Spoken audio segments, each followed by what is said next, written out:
This channel does not promote any violent, harmful, or illegal activities. All content provided by this channel is meant for an educational purpose only.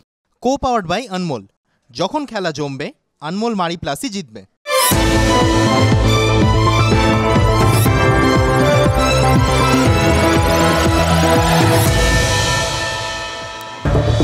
যারা বৃষ্টিতে ভিজেছিল তারা slogan দিচ্ছিল।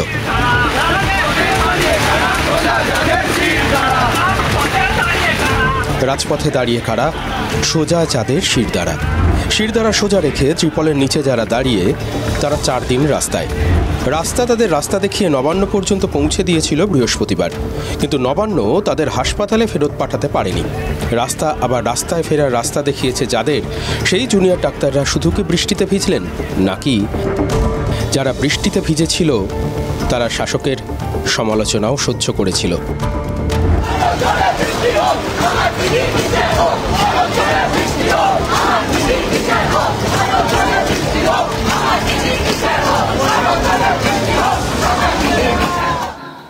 আরও জোরে বৃষ্টি হোক, আমার দিদির বিচার হোক। ওই বৃষ্টিতে ভিজতে ভিজতে আজ স্লোগান দিচ্ছিলেন জুনিয়র ডাক্তাররা।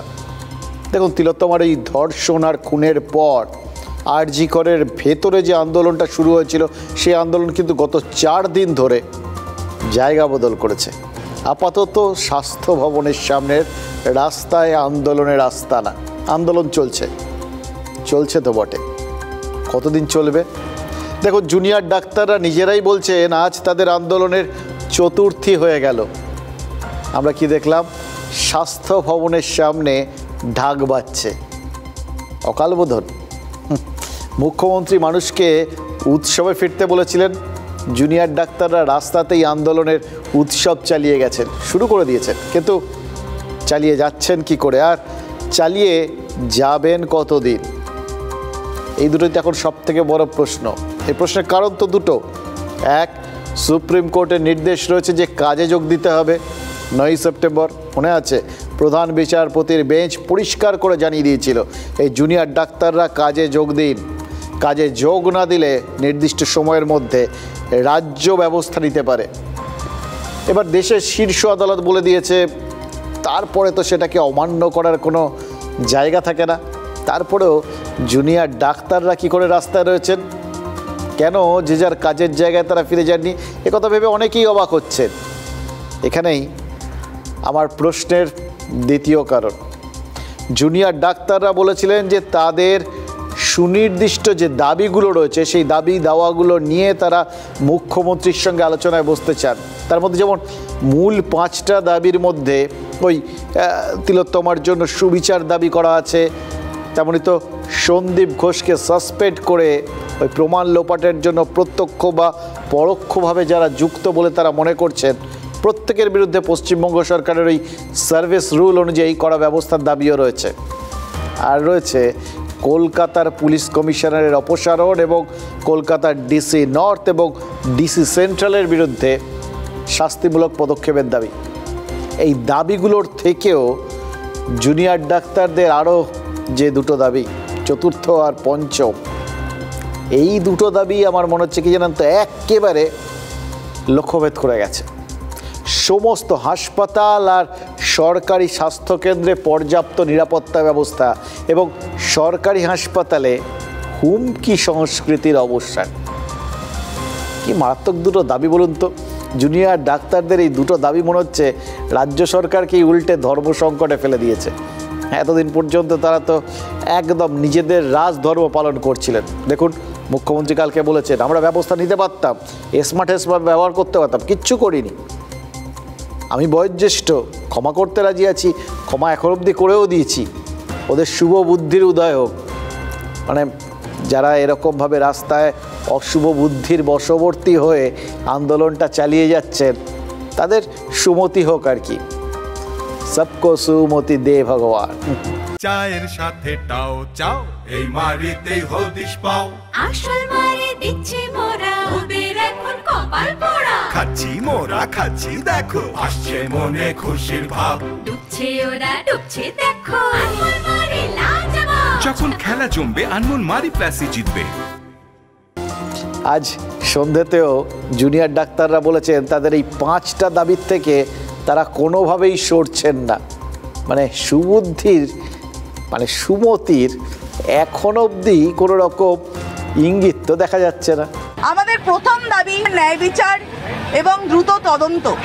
কলেজে ভয়ের রাজনীতি যা স্বাস্থ্যকর্মী সহ রোগী এবং রোগীর পরিবারকে অশেষ যন্ত্রণার সম্মুখীন করছে, তাকে সমূল্যে উৎপাদিত করতে হবে। মুখ্যমন্ত্রী বললেন তিনি সরকারি ক্ষেত্রে স্বাস্থ্য পরিষেবার আরও উন্নতি করতে চান। যারা স্বাস্থ্য ব্যবস্থার মাথায় বসে স্বাস্থ্য ব্যবস্থাতে দুর্নীতির ঘুঘুর ভাষা গড়ে তুলেছেন এতদিন ধরে, তাদের না সরিয়ে এ কাজ করা কখনোই সম্ভব নয়। প্রথম থেকেই আমরা আমাদের আন্দোলনকে যারা রাজনৈতিক উদ্দেশ্য প্রসূতভাবে ব্যবহার করতে চেয়েছেন তাদের বিরোধিতা করেছি। আমরা সুস্পষ্টভাবে যে কেউ একই উদ্দেশ্যে আমাদের আন্দোলনকে ব্যবহার করতে চাইলে তাদের জানিয়ে দিতে চাই, আমাদের আন্দোলনকে রাজনৈতিক উদ্দেশ্য প্রসূতভাবে ব্যবহার করতে চাইলে আমরা আগেও যে প্রতিক্রিয়া জানিয়েছিলাম সেই একই প্রতিক্রিয়া আবার জানাবো। চালাও। আমি আরে আজকাল মেয়েরা প্লেন চালাচ্ছে। আনমোল ড্রিম লাইট খাস্তা বিস্কুট, খুব তাড়াতাড়ি শিখে গেলে। কাল থেকে প্লেন চালাতে শিখবো। স্বাদ স্বপ্নের। এবার দেখুন, সবাই ভাবতেই পারেন যে এই দাবিগুলো তো তাই ছিল, আগেও তো এরকম দাবি করেছিলেন, এই বক্তব্য ছিল, আবার নতুন করে রোজ রোজ এরকম একই কথা বলার কি কারণ থাকতে পারে? কারণ অনেকেরই মনে হচ্ছিল যে এই দাবি ঠাবিগুলোর একটু পরিবর্তন হওয়া দরকার। এই দাবিগুলোর ঠিক একটু হারা উদ্দেশ্যে যেন দাবিগুলো, এটা কোনো রকমভাবে একটা নির্দিষ্ট কোনো একটা অভিমুখ আছে নাকি? এই যে কোথাও গিয়ে যে বলা হচ্ছে তিলোত্তমার জন্য শাস্তি মানে তার বিচার চায়, বিচার কথাটা এটা তো অনেক বড় ব্যাপার।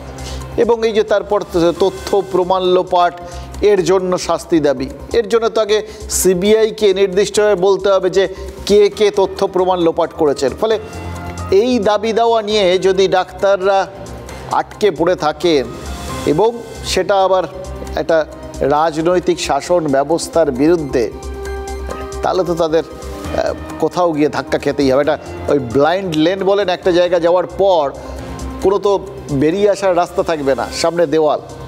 সেই দিকেই কি যাচ্ছেন এই জুনিয়র ডাক্তাররা? তাদের কি পরিস্থিতি অনুযায়ী, এবং যেহেতু এই রাজনৈতিক শক্তির সঙ্গে তারা লড়াই করছেন, ফলে তাদের দাবি দাওয়াগুলো একটু হালকা করে বদল করা উচিত। এই জায়গাটাতেই তারা আরেকবার মানে লোকের মনে যে সংশয়গুলো রয়েছে যে তারা এবার সরতে পারেন কিনা, বা এতদিন হয়ে গেল ভালো ঘরের ছেলে মেয়ে সব পড়াশুনো করেছেন চিরকাল, এরা তো মিলিটারি ট্রেনিং নেননি, এরা এরা এরা তো চিরকাল এই পড়াশুনোটা জানেন। কিন্তু এরকম রোদে জলে এইভাবে ভিজতে ভিজতে টানা আন্দোলন করে যাওয়া, এটার জন্য তো শারীরিক এবং মানসিক জোর দুটো দরকার। মানসিক জোরটা তাদের আছে, এটা পরিষ্কার বুঝতে পারছি। যারা পড়াশুনো করে এরকম একটা জায়গায় পৌঁছন এবং প্রত্যেক দিন ওই আপনার আমার জন্য যমরাজের সঙ্গে লড়ার শপথ নিয়ে বসে থাকেন, একদম হাতাহাতি করেন, তাদের মানসিক জোর সম্পর্কে আলাদা করে কোনো প্রশ্ন তোলাটা বোধহয় ঠিক নয়।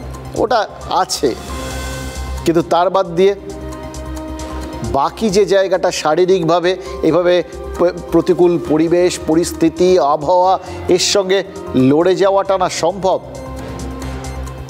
এই প্রশ্নগুলো অনেক মানুষের মনে রয়েছে, কেউ শুভানুধ্যায়ী, কেউ বা সুযোগ সন্ধানী। এর মাঝখানে দাঁড়িয়ে এই যাতে এই প্রশ্নগুলো গেঁড়ে না বসে, তাই জন্যেই বোধহয় আরেকবার মানে রেগুলারই ওই দাবিগুলোকে নতুন নতুন করে শুনিয়ে দিয়ে যাচ্ছেন। আমরা বদলায় নাই, আমাদের দাবিও বদলায়নি, এটাই বোধহয় বোঝাতে চেয়েছেন তারা।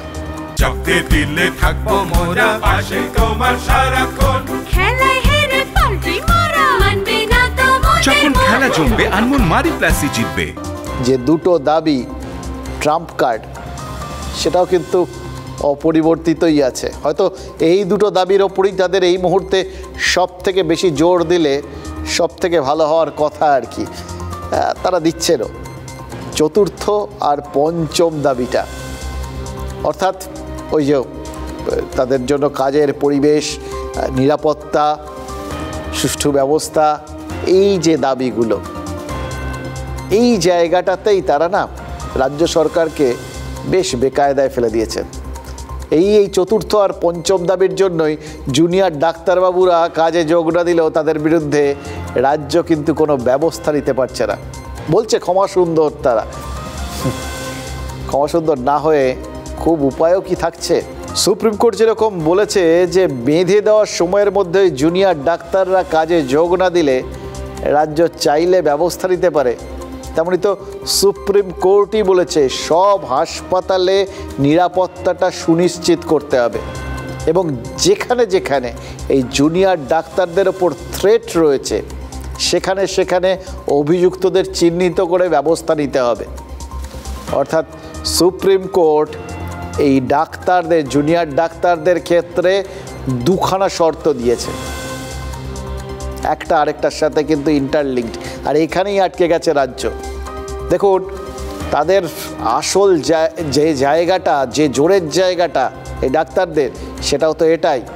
আর যার জন্য রাজ্য যতই মুখে বলুক যে তারা কোনো রকম প্রতিহিংসামূলক ব্যবস্থা নিতে চান না, তারা সুযোগ দিচ্ছেন বাচ্চা বাচ্চা ছেলে মেয়ে তারা ফিরে আসুন, তারা বয়োজ্যেষ্ঠ, তাদের কাজ ধৈর্য ধরে অপেক্ষা করা, কিছু গায়ে না মাখা, তারা সেটাই করছেন।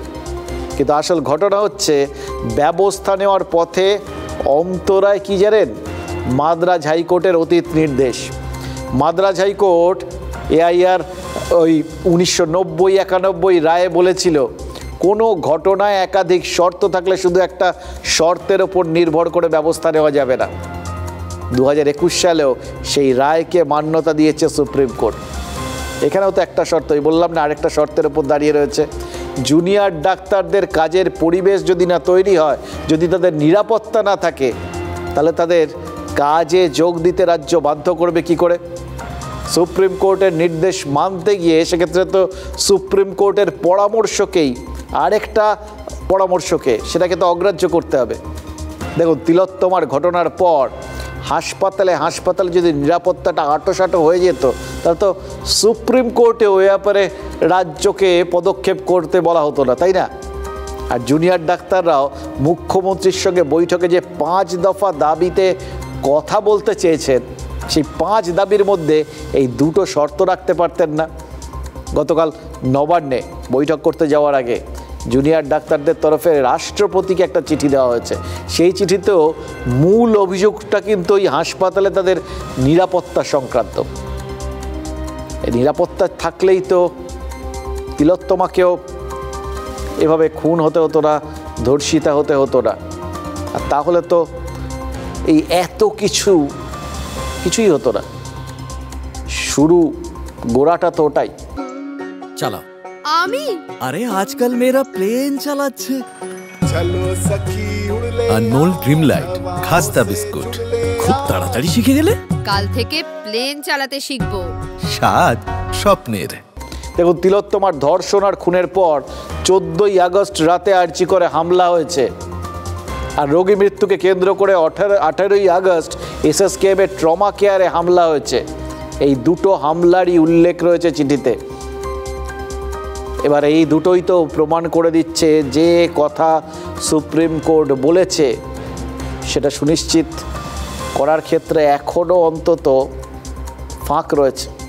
এখন রাজ্য যদি সুপ্রিম কোর্টের নির্দেশে কোনো পদক্ষেপ করে, তাহলে জুনিয়র ডাক্তাররা বলবেন তাদের নিরাপত্তার ব্যবস্থা হয়নি, কারণ তাদের প্রতিনিয়ত তারা তখন অভিযোগ করবেন, প্রতিনিয়ত তাদের বিভিন্ন ধরনের হুমকির মুখে পড়তে হচ্ছে। আর হুমকি কি কম পড়িয়েছে? কে না কে হুমকি দিচ্ছেন? সবাই দিচ্ছেন। আর এখন তো শাসক দল সরাসরি, এই হুমায়ুন কবিরের কথা আপনাদের কালকে শুনিয়েছিলাম, সবাই তো একটু চমকানির রাস্তায় আছে। তাহলে সেক্ষেত্রে সুপ্রিম কোর্টের কথা না শোনার দায়টাও তো রাজ্যকেই নিতে হবে, এবং সেটা আবার জুনিয়র ডাক্তারদের ডিভিডেন্ড দেওয়া হয়ে যাবে। জেনে বুঝে রাজ্য সেটা করতে পারে বলুন তো? মানে একটা ভুল চাল দিয়ে প্রতিপক্ষকে শক্তিশালী করার কাজটা রাজ্য কেন করতে যাবে? তা এমনিতেই বিপদ কি কম, অস্বস্তি কি কম পড়িয়াছে? আবার আর একটা জেচে বাড়ানোর তো কোনো মানে হয় না। অতএব অপেক্ষা করা ছাড়া কোনো গতি কিন্তু দেখা যাচ্ছে না। টেলিকাস্টের ব্যাপারেও আমরা ওপেন মাইন্ড, কিন্তু আমাকে কতগুলো প্রসিডিওর মানতে হয় যখন ম্যাটারটা সাবজুডিস থাকে, বিচারাধীন থাকে। আরজিকর মামলা কি সুপ্রিম কোর্টের বিচারাধীন? মামলার অন্যতম আইনজীবী বিকাশ রঞ্জন ভট্টাচার্য বুঝিয়ে দিয়েছেন, যেটা দাবি করা হচ্ছে ঠিক সেটা নয়। কোনো আইনি বাধা নেই, কোনো বিধিনিষেধ নেই, সুপ্রিম কোর্টের কোনো কিছু বিচারাধীন নেই। তো সেখানে লাইভ স্ট্রিমিংয়ে কী আলোচনা হচ্ছে, কী না হচ্ছে, মানুষ যদি দেখে, কার আপত্তি থাকতে পারে? লাইভ স্ট্রিমিং না হওয়ায় বৈঠক হয়নি, তা নিয়ে সোশ্যাল মিডিয়া তোলপাড়, শাসক বিরোধী দরজা চলছে। এই বিতর্ক দীর্ঘদিন চলবেও। তবে আরজিকর মামলা যে সুপ্রিম কোর্টের বিচার্য নয়, বরং তদারকিতে রয়েছে, সেটা পরিষ্কার করে দিয়েছেন বিকাশ রঞ্জন ভট্টাচার্য। আরেকটা প্রশ্ন বিতর্কের কেন্দ্রে উঠে এসছে, জুনিয়র ডাক্তাররা কি অপরাধ করেছেন? কোন্নগরের যুবকের মৃত্যু প্রসঙ্গে অভিষেক বন্দ্যোপাধ্যায় লিখেছিলেন, অবহেলায় মৃত্যু অনিচ্ছাকৃত খুনের সমতুল। যদিও কোন্নগরের যুবকের মৃত্যু অবহেলায় হয়েছিল কিনা তা নিয়ে প্রশ্নের অবকাশ রয়েছে। তবে তৃণমূল ইস্যুটা ছাড়ছে না। তৃণমূল সাংসদ ও আইনজীবী কল্যাণ বন্দ্যোপাধ্যায় কোন্নগরের যুবকের মৃত্যুর বিচার চেয়ে প্রতিবাদ মিছিল করেছেন আর অভিষেকের সুরেই অভিযোগ তুলেছেন। আর যে ডাক্তাররা সুপ্রিম কোর্ট বলার পরও কাজে যোগদান করলো না, তাদের মানসিকতা খুব পরিষ্কার, এরা ডাক্তার হওয়ার আনফিট। ডাক্তাররা যে স্ট্রাইক করেছে তা অসাংবিধানিক, মানুষের জীবন নিয়ে খেলা। ভারতবর্ষের সংবিধানের 21 ধারাকে লঙ্ঘিত করা হয়েছে। প্রধান বিচারপতি প্রতিবাদকে অসাংবিধানিক বলেননি। কল্যাণ বন্দ্যোপাধ্যায় বললেন, প্রশ্ন উঠছে, যদি রোগী মৃত্যু আন্দোলনের কারণেই হয়ে থাকে, তাহলে পুলিশে অভিযোগ করা হচ্ছে না কেন? ডাক্তারদের ধর্মঘট কি অসাংবিধানিক? তাহলে সুপ্রিম কোর্ট সেটা ঘোষণা করলো না কেন? কাজে ফিরতে বলে সুপ্রিম কোর্ট কি ডাক্তারদের বিপক্ষে রায় দিয়েছে? সুপ্রিম কোর্ট উল্টে বরং চিকিৎসকদের পক্ষে রায় দিয়েছেন যে কাজে যোগ দিলে কোনো ব্যবস্থা নেওয়া যাবে না। এটা সরকার মেনে নিয়েছেন। ডাক্তাররা আন্দোলন চালিয়ে গিয়ে কি সুপ্রিম কোর্টের অবমাননা করেছেন? রাজ্য বা অন্য কোনো পক্ষ সেই নিয়ে মামলা করতেই পারে, কিন্তু সেটারও বিচার করার অধিকার সুপ্রিম কোর্টেরই। আইন বিশেষজ্ঞরা সুপ্রিম কোর্টের নির্দেশের দুটি দিকের দিকে দৃষ্টিপাত করতে বলেছেন। সুপ্রিম কোর্ট তার নির্দেশে লিখেছিল, নিরাপত্তা নিয়ে ডাক্তারদের ভরসা ফেরাতে প্রয়োজনীয় পদক্ষেপ করবে পশ্চিমবঙ্গ। 10ই সেপ্টেম্বর বিকেল 5টার মধ্যে কাজে ফিরলে কোনো ব্যবস্থা নেওয়া হবে না। নিরাপত্তার সব শর্ত পূরণের পরেও ডাক্তাররা যদি অনুপস্থিতি জারি রেখে দেন, সেক্ষেত্রে ভবিষ্যতে কঠিন পদক্ষেপ গ্রহণের সম্ভাবনা থেকে যায়। অর্থাৎ সুপ্রিম কোর্ট বলেছে, সব শর্ত পূরণের পরেও কাজে যোগ না দিলে ভবিষ্যতে কঠিন পদক্ষেপ নেওয়া যেতে পারে। ডাক্তাররা বলতেই পারেন তাদের নিরাপত্তা সংক্রান্ত সব শর্ত পূরণ হয়নি, তাই তাঁরা কাজে যোগ দিতে ভরসা পাচ্ছেন না। আমরাও ডাক্তারদেরকে বাধ্য করাবো, তাদের হয় ডিউটি করতে হবে না চাকরি ছাড়তে হবে। আমি সরকারের কাছে আবেদন করব যে এদেরকে ডাক্তারি পরীক্ষায় বসতে দেওয়া উচিত নয়। ধৈর্য ধরবো, কিন্তু আপনাদের আমি বলবো, রিকোয়েস্ট করে আপনারা কাজে যোগ দিন। আমার এটুকু আহ্বান থাকবে। আমাদের হাতে এসমাও আছে, সব কিছু আছে, কিন্তু আমি করব না, কারণ আমি এমার্জেন্সি সাপোর্টার নই। মুখ্যমন্ত্রী করজোড় করছেন, দলের বিধায়ক সাংসদরা হুমকি দিচ্ছেন। এসমা বলেও যে একটা বন্দোবস্ত রয়েছে, কৌশলে কি সেটাও স্মরণ করিয়ে দেওয়া হচ্ছে?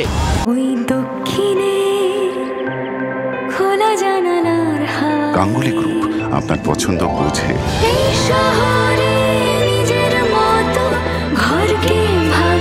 গাঙ্গুলি গ্রুপ, ভরসার বসতবাটি। ভেবে দেখ কিসে লাভ, ভেবে দেখ কিসে ক্ষতি, ভেবে দেখ কিসে হবে অগতির সদ্গতি। হঠাৎ লাইনগুলো মনে পড়ে গেল, জানেন তো। দুর্গতির সদ্গতি হোক, এটা তো সবাই চাইছেন, কিন্তু কোনটা আসলে দুর্গতি বলুন তো? এই জুনিয়র ডাক্তারদের কর্মবিরতি, নাকি তিলোত্তমার খুন আর ধর্ষণকে কেন্দ্র করে বাংলার স্বাস্থ্য শিক্ষা ক্ষেত্রের যে বেহাল দশা, সেটা বেআব্রু হয়ে যাওয়া? আর বাংলার এই জুনিয়র ডাক্তাররা হাসপাতালে ফিরুন, কাজকর্ম শুরু করুন, এটাও কি সবাই চাইছেন? নাকি অচলাবস্থা চলছে বলে ভেতরে ভেতরে কেউ কেউ খুব খুশি? দেখুন, তৃণমূলকে দেখে কিন্তু মনে হচ্ছে, তৃণমূলের কি কথা বলবো না, তৃণমূলের কারোর কথা বলবো। ওই বললাম, মুখ্যমন্ত্রী করজোড়ে আবেদন করছেন, তিনি নমনীয় দেখাচ্ছেন, সহমর্মী দেখাচ্ছেন, বয়োজ্যেষ্ঠার ধর্ম পালন করছেন দেখাচ্ছেন। বাকিরা, তাদেরও বয়স কিছু কম না, তারাও বয়োজ্যেষ্ঠ যথেষ্ট। মানসিকভাবে তারা কার ভালো চাইছেন? যে কথাগুলো বলছেন সেই কথাগুলো তো আখের এই ডাক্তারদের কোথাও গিয়ে সুবিধে করে দিচ্ছে, তাদের যে বক্তব্য তাকেই মান্যতা দিচ্ছে। তার মানে তারা আসলে কি ডাক্তারদেরই সমর্থক? এই যে খুনি বলে দেখে দিচ্ছেন, বিচার চাওয়ার কথা বলছেন, পরীক্ষায় বসতে না দেওয়ার কথা বলছেন। এক একজন তারা তো পদাধিকারী, কেউ সাংসদ, কেউ বিধায়ক, বক্তব্যের তো দাম আছে। কিন্তু তাদের দেখে মনে হচ্ছে তারা মুখ্যমন্ত্রীর বক্তব্যকে আমল দিচ্ছেন না, তারা নিজ পথে চলছেন। নিজ পথে তো মহাজ্ঞানী মহাজনরা চলেন, তারা কি কে জানে। কিন্তু তাদের সঙ্গে তো মুখ্যমন্ত্রীর কথার কোনো মিল পাচ্ছি না। একজন ধৈর্যশীলা আর একজন উস্কানি দিচ্ছেন। এবার এইগুলোই তো কোথাও যদি ব্যাপারটা সুপ্রিম কোর্টেও যায় বা যে কোনো আদালতে যায়, আইনের ব্যাপারটা ওনারা নিশ্চয়ই খুব ভালো ঠালো জানেন, কিন্তু এগুলো কি কোথাও গিয়ে এই ডাক্তারদের ঢাল হয়ে দাঁড়াবে না? ইতিপূর্বেই তো গোলমাল যথেষ্ট হয়েছে, ওই আরজিকর ভাঙচুর থেকে শুরু করে তারপরেই যাবতীয় বক্তব্যগুলো।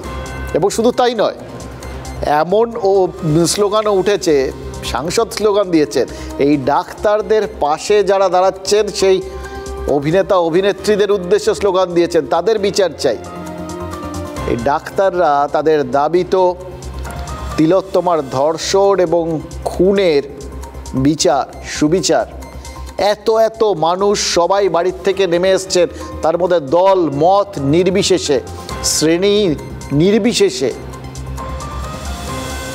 সবাই তো নেমে এসছেন ওই নির্যাতিতা, ওই তিলোত্তমাকে সুবিচার পাইয়ে দেওয়ার জন্য। তারা প্রতিবাদী হয়ে পথে নেমেছেন।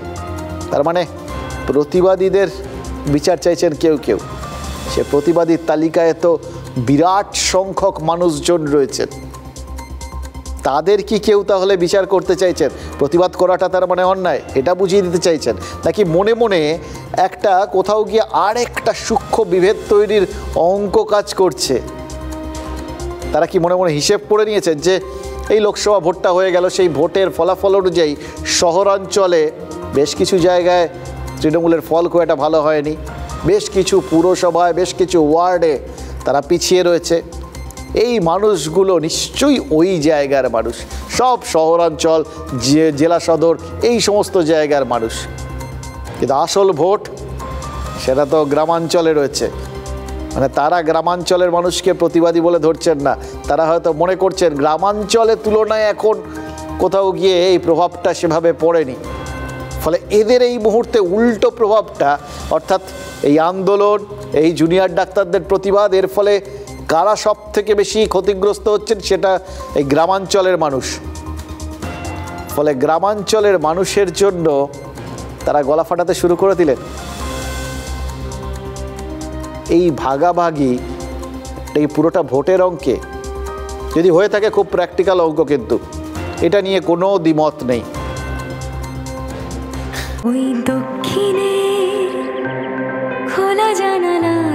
গাঙ্গুলি গ্রুপ আপনার পছন্দ বোঝে।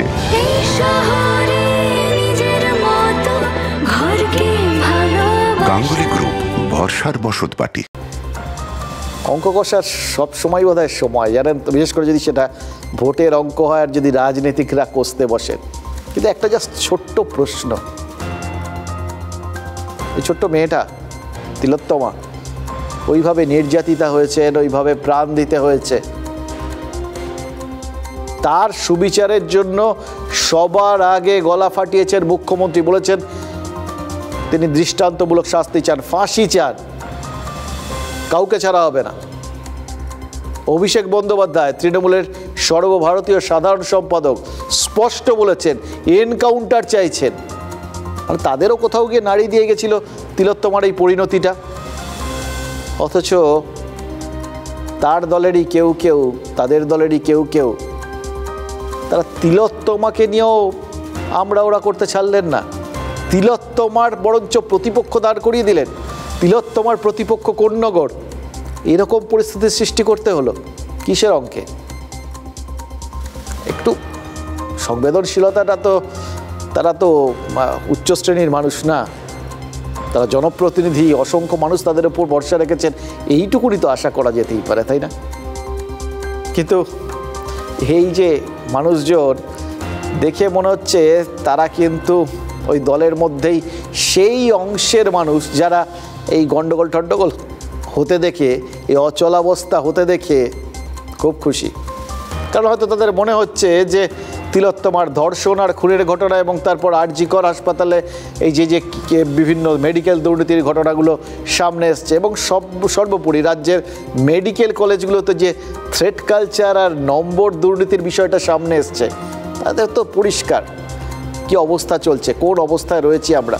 এবং আরও বড় আতঙ্কগুলো সামনে আসছে যে কারা যারা এরকমভাবে ফেল করেও প্রথম হয়ে যেতে পারে, যারা নম্বর কম পেয়েও বেশি নম্বর পেয়ে যেতে পারে, এরকম সব অভিযোগগুলো যদি সব সত্যি হয় এবং যখন বিভাগীয় প্রধানরা সেই অভিযোগগুলো করছেন, খাতা দেখিয়ে দিচ্ছেন, নাম্বার শিট দেখিয়ে দিচ্ছেন, সেটা তো অবিশ্বাসও করতে পারা যায় না, তাই না? তো এরা যদি এইভাবে ডাক্তার হন, আলটিমেটলি এদের কাজ কি? এরা আপনার আমার চিকিৎসা করবেন, রোগ সারবে না বাড়বে? এটাই কি এই মুহূর্তে রাজ্যের সব থেকে বড় রোগ? তিলোত্তমার মৃত্যু এবং এই ডাক্তারদের এই দাঁতে দাঁত চাপা লড়াই, এটা যে একটা দমবন্ধ করা পরিবেশ তৈরি করেছিল শাসক দলের কারোর জন্য, এটা তো বোঝা যাচ্ছে। মনে হচ্ছে যে এতদিনে তারাও একটা প্রতিকূল পরিস্থিতিতে লড়াই করার মতো রসদ হাতে পাচ্ছেন, অন্তত একটা প্রেশার ট্যাকটিক্স বলে না, পাল্টা চাপ, সেইটাই এই মুহূর্তে তৃণমূল অবলম্বন করেছে। তৃণমূল নেতাদের চোখে মনে হচ্ছে এই জুনিয়র ডাক্তাররা তারা এই রাজ্যের কেউ নন এবং এখানকার মানুষও নন। তারা হয় মানে ওই এখনকার মানসিকতা ধরলে বলতে হবে তারা হয় পাকিস্তান থেকে এসছেন অথবা তারা চীন থেকে এসছেন, মঙ্গল গ্রহ থেকেও আসতে পারেন, এলিয়েন, যাই আসুক আর কি, তারা মানব জাতির সব থেকে বড় শত্রু, সম্পূর্ণ আলাদা কোনো প্রজাতি। তাই জন্য এত সহজে তাদের প্রতিপক্ষ করে নিচ্ছেন, লড়তে হবে তো এদের সঙ্গে। জুনিয়র ডাক্তারদের খুনি বানিয়ে দিয়ে তাই জন্যেই কল্যাণ বন্দ্যোপাধ্যায় বিচার চাইছেন। এবার দেখুন, এটা তো মানতে হবে কল্যাণ ব্যানার্জি সাংসদ, ফলে তার কথাটা তৃণমূলের অফিসিয়াল স্ট্যান্ড পয়েন্ট হিসেবে ধরে নেওয়া যেতে পারে। কিন্তু এই চাপের কৌশল, সেটা ডাক্তারবাবুরা কাবু হবেন কি, এটা খুব বড় প্রশ্ন। দেখুন, মস্তান ছুরি ধরে, লেখক কলম ধরে, আর ডাক্তার ছুরিটাকেই কলমের মতো করে ধরে, তুলির মতো করেও ধরে বলতে পারেন। ডাক্তারের হাতেও কিন্তু অস্ত্র থাকে, কিন্তু সেটা আঘাতের জন্য না, অস্ত্রোপচারের জন্য। জাতীয় প্রবেশিকা পরীক্ষা ক্র্যাক করে যে ডাক্তারি পড়তে ঢুকেছে, ফার্স্ট ইয়ারেই যে মৃতদেহের গায়ে ছুরি চালাতে শেখে, তার মানসিক শক্তি সেটা বাকিদের থেকে আলাদা হবেই। এবার সেই সমস্ত ডাক্তারদের বিচার করতে গেলে ধরে নেওয়া যাক তাদের একদম শাস্তি দেওয়া হয়ে গেল। এই কজন ডাক্তার তারা এখন কাজকর্ম করছেন না, প্রতিবাদে মেতেছেন বলে কত সংখ্যক লোক চিকিৎসা না পেয়ে ফিরে যাচ্ছেন, কতজন মারা গেছেন, সেই পুরো হিসেবটাই যদি মেনেও নিই, সবাই বিনা চিকিৎসায় মরেছেন এবং পুরোটার জন্য এই জুনিয়র ডাক্তাররা দায়ী, এটাও যদি মেনে নিই, তাহলেও তো এটা ধরতে হবে যে এই ডাক্তাররা যদি এখন তাদের ওই রকম বাতিল করে দেওয়া হয়, পরীক্ষায় বসতে না দেওয়া হয়, মানে এই কল্যাণ বন্দ্যোপাধ্যায় যা যা বিভিন্ন রকম বলেছেন আর কি, তাহলে তো একটা নির্দিষ্ট বছরে ওই যে সংখ্যক ডাক্তার পাশ করে বেরোনোর কথা বেরোবে না, আরও বড় গ্যাপ তৈরি হবে, সামলানো যাবে? তখন তো আর এদের ওপর, মানে যদি কেউ বিনা চিকিৎসায় মারা যায় বা কেউ যদি চিকিৎসা না পায়, তখন তো আর জুনিয়র ডাক্তারদের ওপরে দোষটা চাপানো যাবে না। আর ধরুন যদি এদের বিরুদ্ধে কিছু করা হয়, তাহলে তো আবার সিনিয়র ডাক্তাররা গণ ইস্তফার হুঁশিয়ারি দিয়ে রেখেছেন। এবার সিনিয়র ডাক্তাররা তারা ইস্তফা যদি দিতে শুরু করেন, গণ ইস্তফা, তাহলে নিশ্চয়ই সেটা বাংলায় সীমাবদ্ধ থাকবে না, গোটা দেশে সেটা ছড়াবে। এবার গোটা দেশে যদি স্বাস্থ্যক্ষেত্রে একটা অচলাবস্থার সৃষ্টি হয়, পশ্চিমবঙ্গ সরকার আর শাসক দলের ওপর তার দায় বর্তাবে। এই জায়গাটাতেই কিন্তু ডাক্তারি পড়ুয়ারা অন্যদের থেকে একটু আলাদা। তাই নেতারা যে ফর্মুলা অন্যত্ব প্রয়োগ করতে অভ্যস্ত, ডাক্তারদের ওপর সেটা প্রয়োগ করতে গেলে 5 বার ভাবতে হবে। 7,500 জুনিয়র ডক্টরদের জন্য যদি রাজ্যের স্বাস্থ্য ব্যবস্থা ভেঙে পড়ে, তাহলে সেই রাজ্যের স্বাস্থ্য ব্যবস্থা নিয়ে আমার কিন্তু খুব প্রশ্ন থেকে যাচ্ছে। আমার মনে হয় উনি যেটা বলেছেন, আন্দোলনটা হওয়া খুব প্রয়োজন। 7,500 যে জুনিয়র ডাক্তার আর সিনিয়র ডাক্তারদের যে ভ্যাকেন্সি রয়েছে সবকটা মেডিকেল কলেজ মিলে একদম গ্রামের হাসপাতাল থেকে শহরের হাসপাতাল অব্দি, তা আসলে সমগ্র এই মেডিকেল যত জুনিয়র ডাক্তার আছে সেই সংখ্যার থেকে বেশি। সরকার কেন এই 8,000 শূন্যপদ চিকিৎসকের শূন্যপদ পূরণ করেনি তার জবাব দিতে হবে। আপনারা দেখতে পেয়েছেন এখানে একজন পুলিশ মহাশয়া, তিনি হঠাৎ অসুস্থ হয়ে পড়েন, তার অ্যাসমার অ্যাটাক আসে। আমরা এখানে তড়িঘড়ি সবাই চেষ্টা করি কোনো মতে ইনহেলার জোগাড় করা হয়, তাকে তার চিকিৎসার জন্য পাঠানো হয় এবং আমাদের এখান থেকে ডাক্তাররা যান যাতে তিনি সঠিকভাবে নিয়ে যান। ডাক্তার কখনো খুনি নন। আমরা এই আন্দোলনে থেকেও, আমরা রাস্তায় থেকেও কিন্তু আমরা আমাদের দায়িত্ব পালন করে যাচ্ছি, সর্বতভাবে চেষ্টা করছি। তারপরেও যদি কোনো সাংসদ বা কেউ যদি এরকম মন্তব্য করে, সত্যি আমরা হতাশাজনক। হাসপাতালের ভেতরে যখন অন ডিউটি ডাক্তার সুরক্ষিত না, হাসপাতালের বাইরে রোগীর যে পরিজন মহিলা আত্মীয় যখন ত্রিপল বিছিয়ে শুয়ে থাকছেন, তার সিকিউরিটিটা কোথায়? হচ্ছে যে কল্যাণবাবু চিকিৎসক নন, তিনি চিকিৎসার বোঝেন না, চিকিৎসায় গাফিলতিও বোঝেন না, কোনোটাই বোঝেন না। বোঝার কথা যাদের চিকিৎসকরা, তাদের নিয়ে তাহলে এক্সপার্ট কমিটি করতে হয় এবং এটা প্রমাণ করতে হয় গত বছর এই সময়টাতে কতজন পেশেন্ট মারা গেছেন। দেখুন, সুবর্ণবাবু তিনি কিন্তু, ডক্টর সুবর্ণ গোস্বামী, তিনি কিন্তু শাসক দলের হাতে একটা বড় অস্ত্র তুলে দিলেন। খুব সহজে এই জুনিয়র ডাক্তারদের, এই কল্যাণ ব্যানার্জির মতো যারা যারা ভাবছিলেন যে এদের একদম পরীক্ষায় বসতে না দেওয়া, ডাক্তারি করতে না দেওয়া, এরকম ব্যাপার আর কি, সে রাস্তাটা কিন্তু আছে। ওই যে শূন্যপদ, 8,000-এর বেশি শূন্যপদ, এই জুনিয়র ডাক্তার তো 7,500, মানে তার থেকেও 500 জন বেশি অন্তত ডাক্তার হতে পারেন যদি সব শূন্য পদগুলো পূরণ করে দেওয়া হয়। সরকার কি সেই পথে হাঁটবে? একবার হাঁটলে কিন্তু খারাপ হয় না, হেঁটে দেখতে পারে। দেখুন, 9 সেপ্টেম্বর পর্যন্ত রাজ্যে 23 জন, না পরে হিসেব দেওয়া হচ্ছে 27 জনের প্রাণ গেছে। 7 লক্ষ মানুষ চিকিৎসা পাননি। এটাই তো সুপ্রিম কোর্টে জানিয়েছিলেন রাজ্যের আইনজীবী কপিল সিব্বাল। আজ মুখ্যমন্ত্রী এক্স হ্যান্ডেলে লিখেছেন, চিকিৎসা না পেয়ে রাজ্যে 29 জনের প্রাণ গেল, অর্থাৎ কালকের পর আরও 2 জন। অর্থাৎ জুনিয়র ডাক্তারদের আন্দোলন চলছে আর চিকিৎসা না পেয়ে রোগীদের প্রাণ যাচ্ছে। অর্থাৎ জুনিয়র ডাক্তারদের ভূমিকাটা আমাদের স্বাস্থ্য ব্যবস্থায় কতটা গুরুত্বপূর্ণ সেটা প্রত্যেকটা পদে বোঝা যাচ্ছে। এবার মুখ্যমন্ত্রী তিনি কি ঘোষণা করেছেন? বিনা চিকিৎসায় যারা মারা গেলেন তাদের পরিবারকে 2 লক্ষ টাকা করে দেবে রাজ্য সরকার, আর্থিক সাহায্য। অর্থাৎ রোগী মৃত্যুর দায়টা ঘুরিয়ে হলেও নিজের ঘাড়ে নিচ্ছে রাজ্য সরকার। এবার সরকারি হাসপাতালে যদি কোনো রোগীর মৃত্যু ঘটে এবং তখন যদি গাফিলতির অভিযোগটা ওঠে, বা বিভিন্ন হাসপাতালে ঘুরতে ঘুরতে যদি অ্যাম্বুলেন্সেই কারোর প্রাণ যায়, অথবা সেই রেফার রোগ, যে রেফার রোগ নিয়ে বারবার স্বয়ং মুখ্যমন্ত্রী মুখ খুলেছেন এবং এর বিরুদ্ধে মুখ খুলেছেন, এটাকে প্রবলভাবে চেষ্টা করেছেন দূর করতে, কিন্তু তারপরেও যে রোগটা দুরারোগ্য হয়ে চারপাশে ছড়িয়ে রয়েছে।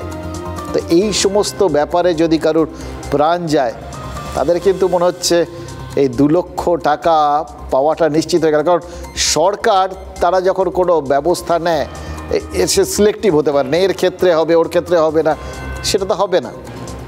গাফিলতি বা সরকারি হাসপাতালে চিকিৎসা না পেয়ে কারোর মৃত্যু, কিন্তু সবার জন্য সমান, সব সময়ের জন্য সমান, টাইম কিছু বেঁধে দেওয়া হয়নি যে আগামী 1 মাসের জন্য এটা, তাও তো নয়।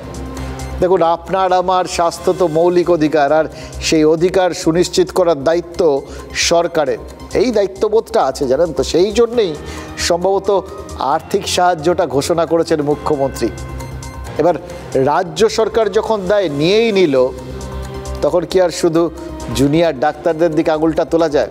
আজ কলকাতার প্রেস ক্লাবে দেশ বাঁচাও মঞ্চের তরফে একটা প্রেস কনফারেন্স ডাকা হয়েছিল। দেখুন, মঞ্চের নাম যাই হোক, এই মঞ্চে তৃণমূলের সাংসদ দোলা সেন ছিলেন, রাজ্যের প্রাক্তন মন্ত্রী পূর্ণেন্দু বসুর মতো মানুষজন ছিলেন, সমাজের বিভিন্ন ক্ষেত্রের বিশিষ্ট মানুষজনও ছিলেন। তো সেই মঞ্চের তরফে আজ বিনা চিকিৎসায় মারা যাওয়া রোগীদের পরিবারকে একজোট করে দাবি করা হয়েছে রাজ্যের মেডিকেল কলেজগুলোতে নাকি জুনিয়র ডাক্তারের সংখ্যা 50%। ফলে জুনিয়র ডাক্তাররা কাজে যোগ না দিলে রাজ্যের স্বাস্থ্য পরিকাঠামো ভঙ্গুর হয়ে যেতে বাধ্য। দেখুন, ওনারা না খুব বড় একটা সমস্যার দিকে আমাদের নজর কেড়ে নিয়েছেন, নজর ঘুরিয়ে দিয়েছেন বলতে পারি। এই যে 50% বললেন, ঠিক রাজ্যের মোট যত জুনিয়র চিকিৎসক আছেন, যেটা ওই 7,500 বলে চিকিৎসক সংগঠনগুলো দাবি করছে, সেটা যদি এই মূলত আমাদের কলকাতা কেন্দ্রিক যে 5টা মেডিকেল কলেজ আছে সেইগুলোর পরিপ্রেক্ষিতে ধরা হয়, তাহলেও ওই 35% মতো হয় আর কি। 50 হয় না, কিন্তু ঠিক আছে ধরে নিচ্ছি তর্কের খাতির, ওনারা যখন বলছেন 50%। প্রথম প্রশ্ন হচ্ছে, যাবতীয় চিকিৎসার জন্য এই কলকাতার এই 5টা মেডিকেল কলেজেই সবাইকে আসতে হবে? এক, তার মানে রাজ্যের বাকি সমস্ত জায়গায় চিকিৎসা পরিকাঠামোটা কি অবস্থায় পড়ে আছে, লোকের রাজ্যের সেই রকম স্বাস্থ্য পরিকাঠামোর ওপর কতটা ভরসা বোঝা যাচ্ছে কোন জায়গায় আছি আমরা। এবং দ্বিতীয়ত, যদি সত্যি সত্যি এই রকম শিক্ষার্থীদের ওপর সমস্ত ভরসাটা থাকে, তাহলে সেই জায়গাটা কেন কাটানোর চেষ্টা করা হচ্ছে না? এবার এটা যদি হয়, এগুলো যদি সব হয়, তাহলেও তো ঘুরে দেখা যাবে সরকার তারা তো নিজেদের দিকেই সমস্ত বিষয়টাকে, যাবতীয় দায়টাকে টেনে আনছেন। তাতে আমরা যতই ধরে নিলাম এই যাবতীয় যে জুনিয়র চিকিৎসক আন্দোলন করছেন এরা খুনি, এরা যদি শ্রেণীশত্রু হয়ে সমাজ থেকে আলাদা হয়ে যান, তারপর বাকি সময়টা সামলে দেওয়ার মতো পরিকাঠামো আমাদের আছে তো? বিনা চিকিৎসায় বহু মানুষ মারা যাচ্ছে। আমাদের কাছে আমরা এ পর্যন্ত সরকারি যে তথ্য, সেই তথ্য পেয়েছি। এই 27 জনের নাম আমরা লিখে এনে আমরা ক্রসে করে নিয়েছি, গাড়ি বাড়িতে ফোন করে তাদের মৃত্যুর বিষয়গুলো আমরা শুনে নিয়েছি এবং সরকারের সাথে কথা বলে এগুলো ভেরিফাই করেছি। 93,000 ডাক্তারই কি পশ্চিমবঙ্গ সরকারের হাতে আছে? আর তার 2% জুনিয়র ডাক্তার, সম্পূর্ণ অমৃত ভাষণ। অ্যাকচুয়ালি রাজ্য সরকারের হাতে ডাক্তার আছে 16,000 মতন, ধরুন 18।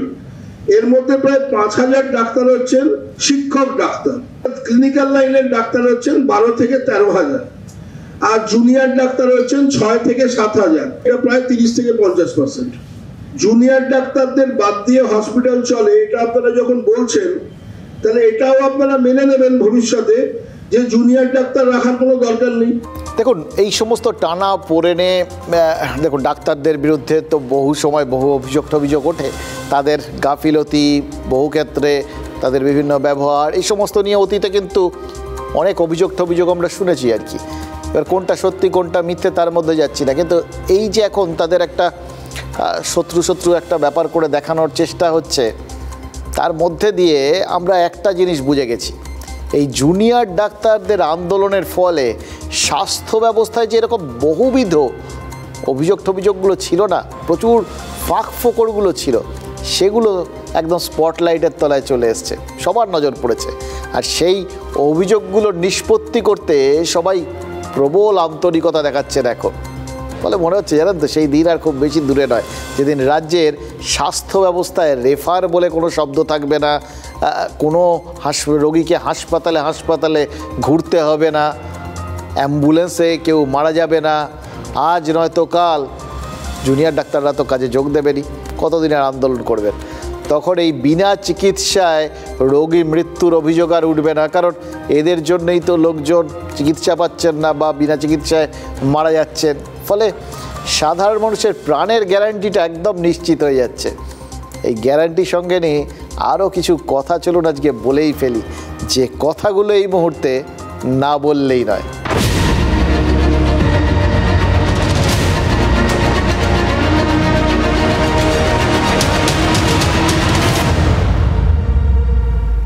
দেখুন, এই বাজারে এই যাবতীয় সমস্যার মধ্যে তিলোত্তমাকে নিয়েও, তিলোত্তমার প্রতিবাদকে নিয়েও আমরা ওরা ভাগ হয়ে যাওয়ার মধ্যে আমরা একটা জিনিসকে এখনও অটুট দেখছি, সেটা হচ্ছে মমতা বন্দ্যোপাধ্যায়ের ইমেজ।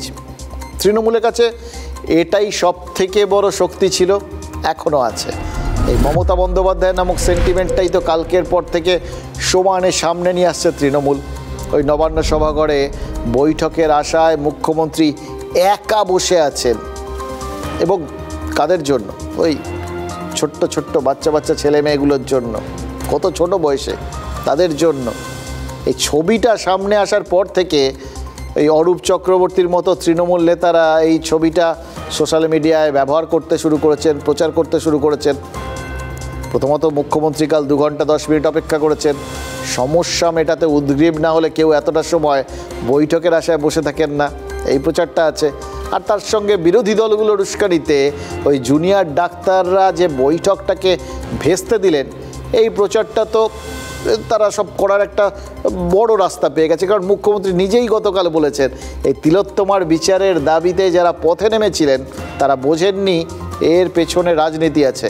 এবারে এইরকম চোখে আঙুল দিয়ে রাজনীতির উপস্থিতিটাকে দেখিয়ে দেওয়ার পর, মুখ্যমন্ত্রী এই কথাগুলো বলে দেওয়ার পর অচলাবস্থার পুরো দায়টা জুনিয়র ডাক্তারদের কোর্টে ফেলে দেওয়ার তো তৃণমূলের জন্য জাস্ট চুটকির ব্যাপার। ফলে অচলাবস্থা চললে লাভের গুড় কে খেতে পারে এটা বুঝতেও কি খুব অসুবিধা হচ্ছে। কুণাল ঘোষ আজকে প্রশ্ন তুলেছেন, কেন জুনিয়র ডাক্তারদের কেউ কেউ আন্দোলন মঞ্চ ছেড়ে পাশেই বিজেপির নতুন রাজ্য দপ্তরে সময় কাটাচ্ছেন? আমাদের নামে আমাকে অনেক অসম্মান করা হয়েছে, আমাদের সরকারকে, মামাটি মানুষের সরকারকে অনেক অসম্মান করা হয়েছে, যারা সাধারণ মানুষ জানতেন না যে এর মধ্যে একটা কালার আছে। যারা বলছেন নন পলিটিক্যাল, একটা ভিডিও দিয়েছি, আরো ভিডিও আসছে। বিজেপি অফিসের মধ্যে কারা বসে আছেন? এরা কি জুনিয়র ডক্টর? সিপিএম এর লোকেরা ওখানে বসে থাকছে। বিজেপির উত্তর কলকাতার যুব সভাপতি দল বল নিয়ে সেখানে গিয়ে নানা রকম রসদবিলি করছে। দেখুন, একটা কথা এক্ষেত্রে প্রথমে বলে নেওয়া ভালো। মমতা বন্দ্যোপাধ্যায়ের ওই বক্তব্যটা কিন্তু আমি শুনতে শুনতে মনে হচ্ছিল, প্রত্যেকটা আন্দোলনের তো একটা দায়িত্ব থাকে। এই যে আন্দোলনটা শুরু হয়েছে, সে আন্দোলনের মানে রাজনীতিকীকরণ চেষ্টা শাসক দল করছে। শাসক দলের নেতাদের কথায় ডাক্তাররা এই মুহূর্তে প্রতিপক্ষ হয়ে গেছেন। তিলোত্তমা, তার মৃত্যু, তার রহস্য, এগুলো সব এখন ব্যাকসিটে চলে গেছে। এই জুনিয়র ডাক্তারদের আন্দোলনটা এখন ফ্রন্ট সিটে, সেটাকে নিয়েই তারা অনেক বেশি করে মাথা ঘামাচ্ছেন, তাদের দিকে আঙুল তুলছেন। এবার উল্টো দিকে এই যারা আন্দোলন করছেন, যারা প্রতিবাদী হচ্ছেন, তারা অনেকেই শাসক দল এবং সরকারের দিকে আঙুল তুলছেন। ফলে তাদের অভিযোগের তীর যে মুখ্যমন্ত্রীর দিকেও যাবে, এটা অস্বীকার করা যায় না। কিন্তু এটা তো একটা সামগ্রিক পরিস্থিতির ব্যাপার। মুখ্যমন্ত্রী তিনি যে জায়গাটায় মানে কোথাও গিয়ে সবার নজরটা কাড়লেন, সেটা কিন্তু সত্যি কথা বলতে কি সবারই মনে রাখার উচিত। জানেন তো, একজন বয়োজ্যেষ্ঠা মহিলা মুখ্যমন্ত্রী, এবং এই মুহূর্তে একমাত্র মহিলা মুখ্যমন্ত্রী, একমাত্র না হলেও কিছু এসে যায় না। তা আমরা এই তিলোত্তমার জন্য যাদের রাস্তায় নামতে দেখেছি, তারা সবাই মহিলাদের স্বাধীনতা, মহিলাদের সম্মানের কথা বলেছেন। ফলে কোথাও গিয়ে মুখ্যমন্ত্রীও তো সেই সম্মানটা এক্সপেক্ট করতেই পারেন। তাকে নিয়ে যদি কুৎসা চলে বা সেটাকে নিয়ে মিম টিম তৈরি হয়, সরাসরি ব্যক্তি অপমানের জায়গায় চলে যায়, তাহলে সেটাও কিন্তু যারা আন্দোলনে নেমেছেন না, তাদের ইমেজের সাথে খাপ খায় না। এটা জাস্ট মনে হচ্ছিল বলে শেয়ার করলাম, কারণ যে জিনিসটা ভালো সে জিনিসটা সব সময় ভালো। যারা মহিলাদের সম্মান, মহিলাদের স্বাধীনতার কথা ভাবছেন, তাদের নিরাপত্তার কথা ভাবছেন, তাদের চোখে তো আমরা ওরা থাকার কথা না। যে ভুল বা হয়তো যে জিনিসটা উদ্দেশ্য প্রণোদিতভাবে রাজনীতিক শাসক দল এরা করে, যারা দল মত নির্বিশেষে একটা কজের জন্য, একটা কারণের জন্য, এক তিলোত্তমার জন্য পথে নেমে প্রতিবাদী হয়েছেন, সেই ভুল তো তাদের করা চলে না। এই ছোট ছোট ভুলগুলো কিন্তু অনেক সময় পায়ের তলার জায়গাটা নড়বড়ে করে দেয়। মানুষের নজর কাড়া, মানুষকে ভরসা জোগানোর বিপদ অনেক, জানেন তো, দায়িত্ব বেড়ে যায়। এটা নিশ্চয়ই তারা মাথায় রাখবেন। এবার রাজনৈতিক আন্দোলনের একটা ফল থাকে, তার একটা অভিমুখ থাকে। আর জুনিয়র ডাক্তাররা প্রথম থেকেই বলছেন তাদের আন্দোলনটা অরাজনৈতিক। এবার তাতে যেরকম রাজনৈতিক রং লাগানোর চেষ্টা কুণাল ঘোষরা করছেন, সেটাতে তো ওই কিছু ডাইরেক্ট মৌখিক অভিযোগ, আর তার সঙ্গে আরও একটা কাজ আজকে তারা করেছেন, একটা ভাইরাল অডিও প্রকাশ করেছেন। এই ভাইরাল অডিওগুলো না সাম্প্রতিককালে কিন্তু ওই সন্দেশখালির পর থেকে ভাইরাল অডিও ভিডিও এই বিষয়গুলো কিন্তু খুব দেখছিলাম সহজলভ্য হয়ে গেছে এবং খুব কমন হয়ে গেছে, সিলেবাসে একদম কমন পড়ে যাচ্ছে। প্রত্যেকবার যেরকম কিছু কিছু প্রশ্ন থাকে পরীক্ষা আসবে, এটা সেরকম হয়ে যাচ্ছে। না এলে মনে হয় এলো না কেন, এখনও এলো না, এসে গেছে ভাইরাল অডিও। সেটা প্রকাশ করে কুণাল ঘোষের দাবি বাম আর অতি বাম যুব সংগঠনগুলো নাকি এই ডাক্তারদের অবস্থান মঞ্চে হামলার চক্রান্ত করছে, যাতে তৃণমূলকে বিপদে ফেলা যায়, রাজ্যের সরকারকে বিপদে ফেলা যায়। জুনিয়র ডাক্তারদের ওপর ইচ্ছাকৃতভাবে হামলা করে তৃণমূলকে বিপদে ফেলা হবে এবং তার থেকে রাজনৈতিক ফয়দা লুটতে চাইছে বাম এবং অতি বামেরা। দেখুন, অভিযোগটা লেটেস্ট, কিন্তু চক্রান্ত ফাঁসের ট্রেন্ডটা সেটা পুরনো এবং তারপর এই যে চক্রান্ত স্টাইলটা সেটাও পুরনো। খেয়াল করে দেখুন, এই রকম অভিযোগেই ওই এর আগে যখন ওই যুবভারতীর সামনে 3টে ফুটবল দল মোহনবাগান, ইস্ট বেঙ্গল, মোহামেডানের সমস্ত সমর্থকরা রাস্তায় নেমে এসেছিলেন আন্দোলন করতে, তিলোত্তমার জন্য প্রতিবাদে মুখর হতে, তখনও কিন্তু দুজনকে এরকমভাবে চিহ্নিত করে ফেলেছিল পুলিশ এবং তারাও তখন এরকম ভাইরাল অডিও শুনিয়েছিল, যারা ওই ভিড়ের মধ্যে মিশে গিয়ে এই আন্দোলনটার মধ্যে একটা হিংসাত্মক রং লাগিয়ে দেওয়ার চেষ্টা করছে। এবার সেটাতে একদম ডাইরেক্ট রাজনৈতিক রঙের জায়গাটা নিয়ে আসা হলো। দিনকে দিন যেভাবে গোপন সূত্র থেকে পাওয়া অডিও আর ভিডিও রাজ্যের শাসক দলের নেতাদের হাতে আসছে, মানে তারা ফাঁস করছেন, পুলিশ বা সিআইডি কী করছে এটা নিয়ে কিন্তু মাঝে মধ্যে চিন্তায় পড়ে যেতে হবে, জানেন তো। মানে সিবিআই, ইডি এদেরও হীনমন্যতায় ভোগার যথেষ্ট কারণ আছে। বলছি অর্ডার করেছে, হ্যাঁ চকলেট, হ্যাঁ ওরাবার জন্য অর্ডার করেছে, বলেছে কিছু একটা ভেবেই তো বলেছে। বলছি আমি এত বছর এই কাজ করেছি, আমার কোনদিন মানে ভয় ডর লাগছে, কিন্তু এখন এটা বিবেক মানে করাটা ঠিক হবে, এটা তো লোকের জীবন গেছে। তাহলে তোকে তো মানে ফাইট টু ফিনিশ করতে বলেনি, হ্যাঁ তোকে তো ফাইট টু ফিনিশ করতে বলেনি। ছেলেরা মদ খেয়ে যায়, ঠিক আছে, যদি কোনো একটা বেখাত কিছু হয়ে যায়, সেটাও তো চিন্তার বিষয় না। সেটা ওকে বল যে আমার এরকম মনে হচ্ছে, কি করবো, ওই মতো করেই কর, পুরো দোষটা দিয়ে আরো বড় অশান্তি পাঠানো যাবে। হ্যাঁ হ্যাঁ হ্যাঁ, কিন্তু কলকাতার কাউকে নয়, সব বাইরে। আচ্ছা ঠিক আছে, দেখছি, ওরা তো এখনো ওখান থেকে প্রেস কনফারেন্স করছে, আমরা টিভি দেখছি কন্টিনিউ। কি করবো, মাথা ফাটানোটা ঠিক হবে? খানিকটা যদি কিছু করা যায়, খানিকটা হলেও ওই ব্যাপারটা থাকবে যে ওরাই এটা করাবে। এই যে ষড়যন্ত্র, এখানে ওই এলাকায় কোনো বহিরাগত যেন না ঢুকতে পারে। ইতিমধ্যেই দেখছি একের পর এক বহিরাগত। কোনো অভিযোগকে কেউ পেয়ে থাকেন, তার যথাযথ তদন্তের যা প্রক্রিয়া আছে সেই তদন্ত হবে, কিন্তু সেটা সত্য কি সত্য না তার আগে তো ভাইরাল করে দিলেন একেবারে অ্যাকিউজ করে। এটা কি কেউ বানাচ্ছে?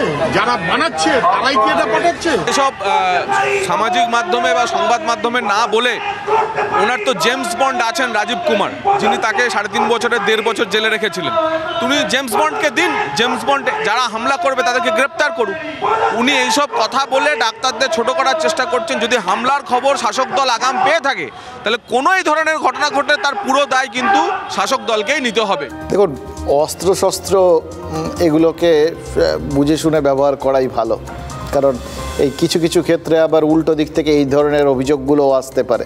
কিন্তু কুণাল ঘোষ তিনি প্রেস কনফারেন্সে এই ভাইরাল অডিওটা শোনানোর পর বিধাননগর পুলিশের তরফে সুও মোটো মানে শতপ্রণোদিত মামলা করা হয়েছে।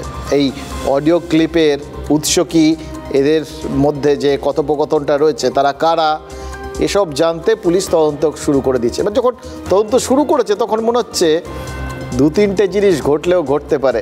এক, যে নিরাপত্তার দাবিতে জুনিয়র ডাক্তাররা হাসপাতালে কাজ করতে পারছেন না বলে দাবি করছেন, সেই নিরাপত্তার দোহাই দিয়েই তাদের স্বাস্থ্য ভবনের সামনে থেকে সরিয়ে দেওয়া হতে পারে। কারণ সত্যিই তো তাদের কোথাও গিয়ে স্বাস্থ্যের দিকে, তাদের নিরাপত্তার দিকে নজর দেওয়াটা উচিত, এবং সেটা কিন্তু আলটিমেটলি সরকারের দায়িত্ব। সরকারের ব্যাপারে এখন পর্যন্ত কিন্তু খেয়াল করে দেখুন অত্যন্ত দায়িত্বশীল ভূমিকা পালন করছে। ওখানে ডাক্তারদের যে পুলিশরা ঘিরে ধরে রেখেছেন, কিন্তু কোনো রকম এখন অবধি ডিস্টার্ব করেননি, কিন্তু আন্দোলন করতে দিচ্ছেন তাদের মতো। ফলে তারা আসলে ওখানে রয়েছেন এদের নিরাপত্তা দিতেই। সেই নিরাপত্তার খাতিরেই যদি এখন পরবর্তী কোনো সিদ্ধান্ত নেওয়া হয়, তাদের তো অন্যভাবে কিছু দেখা যায় না। 2, জুনিয়র ডাক্তারদের মঞ্চে যে অসংখ্য মানুষের ভিড় হচ্ছে, সেই ভিড়টাকে নিয়ন্ত্রণ করার দরকার হতে পারে। আর 3, আগামী মঙ্গলবার সুপ্রিম কোর্টে পরবর্তী শুনানির দিন রাজ্যের আইনজীবী বলতে পারে যে জুনিয়র ডাক্তারদের আসল থ্রেট রাজ্যের বিরোধী দলগুলো বা বিরোধী মনোভাবাপন্ন সংগঠনগুলো। জুনিয়র ডাক্তাররা কি বুঝতে পারছেন তাদের লড়াইটা এখন একটা সংগঠিত রাজনৈতিক শক্তির বিরুদ্ধে? তৃণমূল বা শাসক দল বা বাম বা অতি বাম, এই সমস্ত রাজনৈতিক দল মিলে তাদের লড়াইটাকে সম্পূর্ণ রাজনৈতিক করে দিচ্ছেন কি? এই অবস্থায় দাঁড়িয়ে জুনিয়র ডাক্তাররা কি ভাববেন যে তাদের দাবি জায়গাগুলো এবার অ্যাকচুয়ালি কোন দিকে যাবে? তিলোত্তমার জন্য বিচারের দাবিতে আন্দোলনটা শুরু হয়েছিল, উই ওয়ান্ট জাস্টিসের স্লোগানে রাজ্য গর্জে উঠেছিল, কিন্তু জাস্টিস আনার দায়টা এখন তো সিবিআই এর ঘাড়ে। প্রমাণ লোপাট হয়েছে কিনা, হলে কে করেছে, তদন্ত ধামাচাপা দেওয়ার চেষ্টা হয়েছে কিনা, এগুলোও তো নির্দিষ্ট করে সিবিআইয়ের বলার কথা। তারা যতক্ষণ না বলছে এই দাবিতে, ততক্ষণ এই আন্দোলনকে পরবর্তী ধাপে নিয়ে যাওয়াটা কিন্তু মুশকিল। এবার পড়ে রইল আধিকারিকদের বিরুদ্ধে ব্যবস্থা নেওয়ার দাবি। আধিকারিকদের বিরুদ্ধে দুর্নীতি, থ্রেট কালচার চালানোর অভিযোগ, এই অভিযোগগুলো তো এক জায়গার নয় বা আজকের নয়, দীর্ঘদিনের। আরজি করে আর্থিক দুর্নীতির তদন্তও তো কেন্দ্রীয় এজেন্সি করছে, এক নয়, জোড়া সংস্থা করছে। সিবিআই, ইডি দুটো সংস্থাই আরজি করে আর্থিক দুর্নীতি, যন্ত্রপাতি পাচার, মানবদেহ পাচারের মতো গুরুত্বপূর্ণ অভিযোগগুলোর তদন্তের দায়িত্বে রয়েছে। সেই তদন্ত করতে গিয়েই কি কোথাও গিয়ে স্বাস্থ্য শিক্ষায় দুর্নীতির আঁচটা পেয়ে গেছে ইডি? সন্দীপ ঘোষের শ্যালিকার বাড়ির থেকে আরজি কর সহ বিভিন্ন মেডিকেল কলেজের প্রায় 200টার মতো উত্তরপত্র উদ্ধার হয়েছে। পাওয়া গেছে আরজি করের টেন্ডারের কাগজপত্র, সরকারি নথি। এবার ভাবুন তো, সন্দীপ ঘোষ তিনি আরজি করের প্রিন্সিপাল ছিলেন, এবার তার বাড়িতে না, তার শালিকার বাড়িতে এই সমস্ত জিনিসপত্র কেন থাকবে? এগুলো তো প্রশ্নের অবকাশ রয়েছে। ফলে এই দাবিটার যথার্থতা কিন্তু ইডি প্রমাণ করতে বোধহয় শুরু করেছে। কি প্রমাণ হবে ফাইনালি জানি না, কারণ দেখলাম তো মানিক ভট্টাচার্য তিনি তো সপরিবারে বাড়ি থেকে চলে গেলেন, মানে জেল থেকে বাড়িতে গেলেন আর কি। ওই বাকিবুর রহমানরাও বাড়ি চলে গেছেন। অনুব্রত তার মেয়ে সুকন্যা তিনিও জামিন পেয়ে গেছেন। ফলে কি প্রমাণ হবে না হবে জানি না, কিন্তু এখন পর্যন্ত যে জিনিসগুলো পাওয়া যাচ্ছে সেগুলোর থেকে তো কিছু একটা ঘটেছে, এটা বোঝা যাচ্ছে। যদিও এর আগে সন্দীপ ঘোষের স্ত্রী বলেছিলেন যে আরজি করের এই প্রাক্তন অধ্যক্ষ মানে সন্দীপ ঘোষের বিরুদ্ধে একটা নথিও নাকি পাওয়া যাবে না। ভাবছিলাম যে তিনি কি করে এত মানে আত্মবিশ্বাসী হচ্ছেন। আসলে কোনো কালেই এই নথিগুলো ছিল না, নাকি এই নথিগুলো এরকম তার বোনের বাড়িতে ছিল বলে তিনি কোথাও গিয়ে এত কনফিডেন্ট ছিলেন। কিন্তু এইগুলো যখন সব কিছু উদ্ধার হয়ে গেল, তখন মনে হচ্ছে যে এই যে দাবি 5 দফা দাবি তুলেছে না, যেটা নিয়ে এই ছাত্ররা আন্দোলন করছে, তার দাবিগুলোর মধ্যে বোধহয় বিশেষ বিশেষ কয়েকটা দাবির ওপর বাড়তি জোর দেওয়া উচিত। আর কিছু দাবি আপাতত ছেড়ে দিলেও চলে। অত্যন্ত মেধাবী ছাত্র, ইউনিয়ন করে না, তাদেরকে ফেল করানো হয়েছে। এক্স প্রিন্সিপালের সময় থেকেই কালচারটা যখন হয়েছে, আমরা বলতে পারি সেই সময় থেকেই হয়েছে।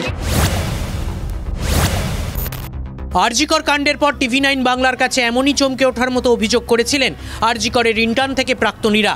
তাদের অভিযোগ, আরজিকরের রন্ধ্রে রন্ধ্রে ছড়িয়ে দুর্নীতি, অনিয়ম, সন্ত্রাস, আতঙ্কের রোগ। পাশ ফেলে প্রভাব খাটানো থেকে হাউস স্টাফশিপ বিক্রি। প্রাক্তন অধ্যক্ষ সন্দীপ ঘোষের আমলে আরজিকর হয়ে ওঠে দুর্নীতির আঁতুর ঘর। এটা আমরা দেখেছি যে আরজিকে TMCP ইউনিটের যারা অ্যাক্টিভ সদস্য ছিল বলে বলতো তোকে ফেল করালাম। ক্ষোভ বিক্ষোভের মাঝেই আরজিকরের দুর্নীতি নিয়ে সন্দীপ ঘোষের বিরুদ্ধে তদন্ত চালাচ্ছে এনফোর্সমেন্ট ডিরেক্টরেট। সন্দীপের চন্দননগরের বাড়িতে যান তদন্তকারী অফিসাররা।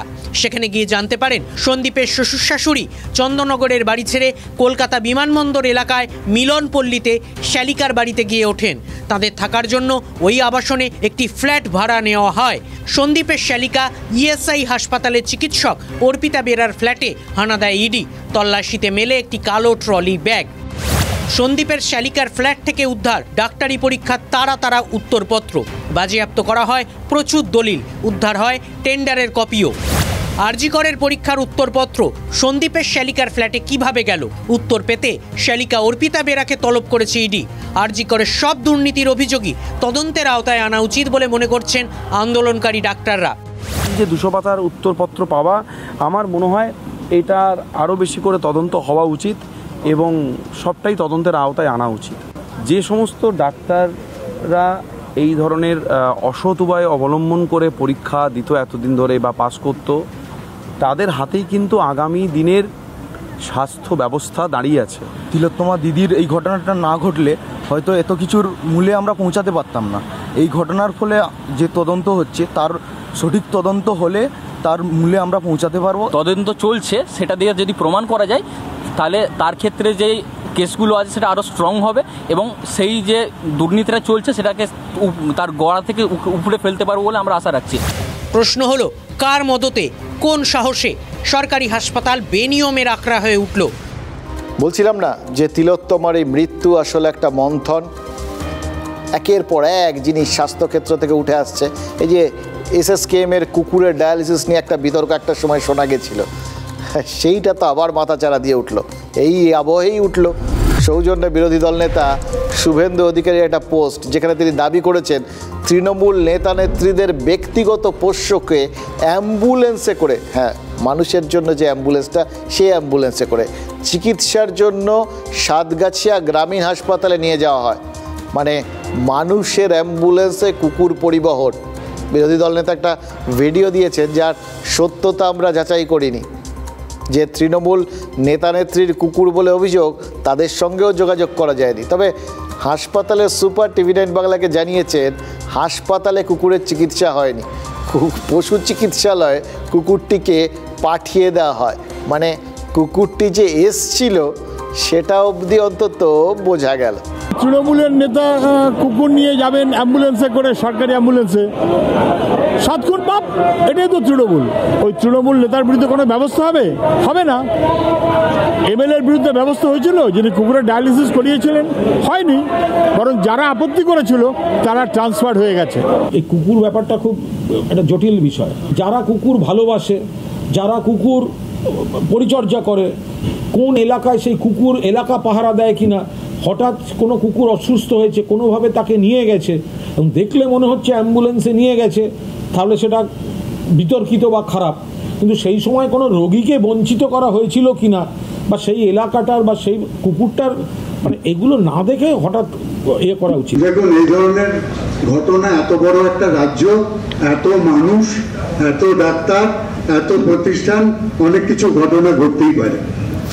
মানে কত কিছু আমাদের মনে পড়ে যায়। আমি দেখলাম পূর্ণেন্দু বসুর বক্তব্যের মধ্যে একটা সময় পর্যন্ত যে জ্যোতি বসুকে তারা আক্রমণ করতেন, এখনও করেন, ওই বানতলার সময় এরকম ঘটনা অনেক হয়, এরকম বলেছিলেন বলে তার বিরুদ্ধে অভিযোগ তোলা হয়, সেই সুর না? বা কুণাল ঘোষ, তাকে যখন এই গোটা ঘটনাটাকে কোথাও গিয়ে জাস্টিফাই করতে হয়, খুঁজেও পাচ্ছিলেন না কিছু। কি অসাধারণ বললেন, অসাধারণ লাগে আমার ওনাকে, আপনারা যাই বলুন আর কি। এই রকম কঠিন পরিস্থিতিতে এত সুন্দরভাবে পাশ কাটিয়ে যাওয়াটাকেই বলা হয় রাজনীতি, জানেন তো। কুণাল ঘোষ বলছিলেন কুকুর সত্যের প্রতীক, কিন্তু অ্যাম্বুলেন্সে শোয়া কুকুর কোন সত্যের প্রতীক সেটা কিন্তু কুণাল ঘোষ বলেননি। ওটা আপনার আমার বোঝার জন্য উনি ছেড়ে দিয়েছেন।